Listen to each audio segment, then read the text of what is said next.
Hugues Bayet, bonjour. Vous êtes député européen dans le groupe socialiste et vous êtes membre ici au Parlement européen de la commission d'enquête sur les Panama Papers, ce scandale planétaire d'évasion fiscale qui a été révélé il y a 1 an et demi et qui concerne aussi l'Europe. Alors au bar de l'Europe, je vous ai servi un millefeuille, même s'il y a beaucoup plus que millefeuille dans un nouveau dossier à scandale financier, les Paradise Papers. Alors c'est très subtil, on nous explique que les Panama Papers, c'est de l'évasion fiscale illégale et les Paradise Papers, c'est de l'optimisation fiscale légale. Vous comprenez cette subtilité ? Non, pas du tout. Moi, ce que je comprends, c'est que c'est toujours la même histoire. C'est les plus riches d'entre nous qui en profitent pour économiser encore plus d'argent et ne pas payer d'impôts, donc ne pas faire vivre la vie en société, ne pas participer à la création de routes, d'écoles, de crèches, au financement de nos soins de santé, etc. Alors que ceux qui ont moins d'argent, eux, ne peuvent pas faire ni d'optimisation fiscale, ni d'évasion fiscale, etc. Et c'est donc un système auquel on doit mettre fin. Et je pense que, objectivement, depuis le début de cette législature, l'Europe n'a jamais autant travaillé sur des mesures d'évasion fiscale, de lutte contre l'évasion fiscale. Et j'espère d'ailleurs que le Conseil va nous suivre, parce que je pense que si les mesures qui ont été votées ici au Parlement européen étaient votées par les différents États membres, je pense qu'on parlerait nettement moins de tous ces phénomènes d'évasion fiscale. Mais en même temps, vous n'êtes pas très optimiste, parce que dans les conclusions de votre rapport, du rapport de la Commission sur les Panama Papers, vous dites que les États européens ne veulent pas changer les règles. Oui, vous savez, le Parlement européen fait toute une série de propositions pour essayer d'améliorer les choses. Et puis ça doit passer par le Conseil européen. C'est le Conseil qui décide ce qu'on va effectivement mettre en application ou pas dans les différents États membres. Et au sein du Conseil, c'est un peu le jeu de « je te tiens, tu me tiens par la barbichette ». Tout le monde se rend compte qu'il y a un problème. Tout le monde, je pense, est d'accord sur le fait qu'il faut changer les choses. Mais personne ne veut être plus catholique que le pape. Tout le monde se dit je ne vais pas être le premier de la classe et puis laisser aux autres le soin de continuer à faire de l'évasion fiscale et moi perdre toute une série de recettes. C'est donc pour ça qu'on essaye au Parlement européen de prendre toute une série de mesures qu'on pense être efficaces pour lutter contre l'évasion ou la fraude fiscale. Et des mesures ont déjà été prises. Par exemple, l'échange automatique d'informations au niveau financier entre une cinquantaine de pays. Mais est-ce que ça marche, ça ? Alors, ça marche et ça ne marche pas assez. Je pense que depuis qu'on a revu cette directive sur l'échange automatique d'informations, les États membres sont plus coopératifs parce qu'ils se rendent compte, suite aux différents scandales, Paradise Papers, mais il y a eu Panama, LuxLeaks, SwissLeaks, etc., qu'il faut travailler plus ensemble, échanger les informations, renforcer tant à la fois en termes de moyens humains et de moyens financiers les administrations publiques pour qu'elles puissent lutter contre ces cas de fraude. Mais il y a encore, malheureusement, toujours certains vilains petits canards qui traînent un peu la patte. En fait, vous voudriez imposer de la transparence au niveau des grandes entreprises. Vous souhaiteriez que toutes les grandes entreprises en Europe affichent ce qu'ils gagnent et le niveau d'impôt payé par pays. Voilà, c'est le dossier dont je m'occupe pour l'instant au sein du Parlement européen. C'est ce qu'on appelle le country-by-country reporting. Nous savons que nous avons 28 systèmes fiscaux différents en Europe. Et donc pour éviter de jouer sur ces différents systèmes, nous pensons que le plus simple serait d'imposer à chaque multinationale de payer ses impôts dans chaque pays où elle produit l'activité en fonction de ce qu'elle a vendu. Ça nous permettrait de comparer le chiffre d'affaires de chaque multinationale dans chaque pays, le nombre de travailleurs engagés et la part d'impôts payés. Ça nous permettrait ainsi de déceler là où il y a des erreurs et de pouvoir y remédier.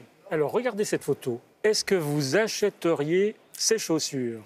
Nike, non. Nike qui est installé en Belgique, par exemple, et qui ne paye quasiment pas d'impôts, mais 3000 emplois ont été créés. C'est peut-être le prix à payer pour que ces emplois soient créés en Belgique. Oui, mais c'est toujours le chantage, c'est la même question, c'est le chantage à l'emploi. Nike ne paye pas d'impôts en Belgique, tout comme Caterpillar dans ma région à Charleroi qui ne paye pas d'impôts non plus, où ils font de l'évasion fiscale vers la Suisse.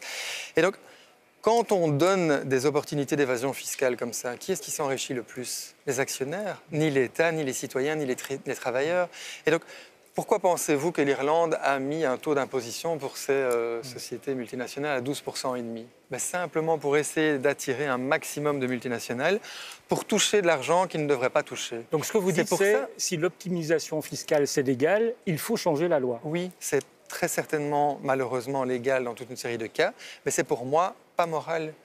Et donc, puisque c'est immoral, on doit changer les choses. On doit faire en sorte que chaque multinationale paye son juste impôt dans chaque État membre.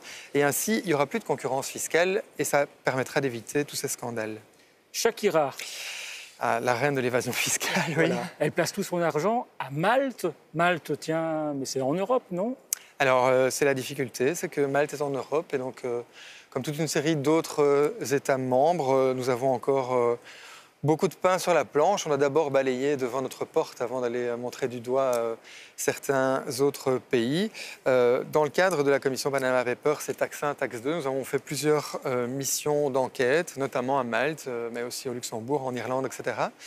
Et ce que nous proposons ici au Parlement européen, c'est vraiment de reformuler un nouveau code de conduite sur les bonnes pratiques à réaliser dans le cadre de l'évasion fiscale, dans le cadre des rescrits fiscaux, dans le cadre des relations avec les intermédiaires qui sont logés dans les paradis fiscaux pour éviter qu'on ne puisse plus mettre tout son argent dans certains pays comme Malte par exemple. Est-ce qu'il ne faut pas établir une vraie liste des paradis fiscaux, y compris des pays européens qui peuvent être considérés comme tels? Tout à fait, c'est ce que nous demandons au sein du Parlement européen depuis déjà 2 ans. Et pourquoi on ne parvient pas à accoucher de cette liste? C'est incroyable. C'est toujours la même histoire, c'est que pour que cette liste soit établie, il faut l'accord du Conseil. Et donc au sein du Conseil, vous avez pu voir qu'il y a quelques jours, la France a demandé qu'il y ait des sanctions par rapport à toute une série de pays qui seraient mis dans cette liste, cette blacklist par rapport aux paradis fiscaux. Le Luxembourg s'y est opposé en disant qu'à partir du moment où on est déjà dans la liste noire des paradis fiscaux, c'est déjà une sanction terrible. Donc voilà, il va falloir continuer à négocier avec le Conseil et la Commission. Vous n'avez pas peur que le citoyen européen en ait marre à un certain moment de cette impuissance de l'Europe? Si, mais je la comprends tout à fait. Vous savez, moi, je me bats dans différents dossiers pour lutter contre l'évasion fiscale. Qu'est-ce que je remarque? C'est qu'à un moment donné, il faut voter. Et malheureusement, en Europe, on a beau se plaindre que ça ne va pas. Qu'est-ce qui ne va pas? C'est le fait que la droite et les conservateurs ne veulent pas changer les choses. Ça, c'est la réalité.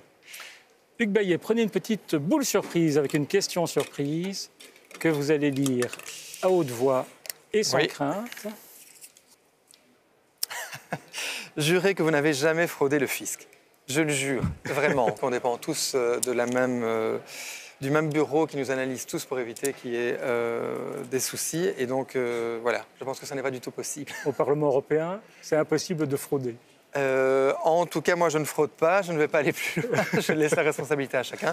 Mais non, je vous le jure, je n'ai jamais fraudé le fisc et je ne compte pas le faire. Merci Hugues Bayet d'être venu au bar de l'Europe. Merci à vous. On va voir ce qui se cache dans ce millefeuille.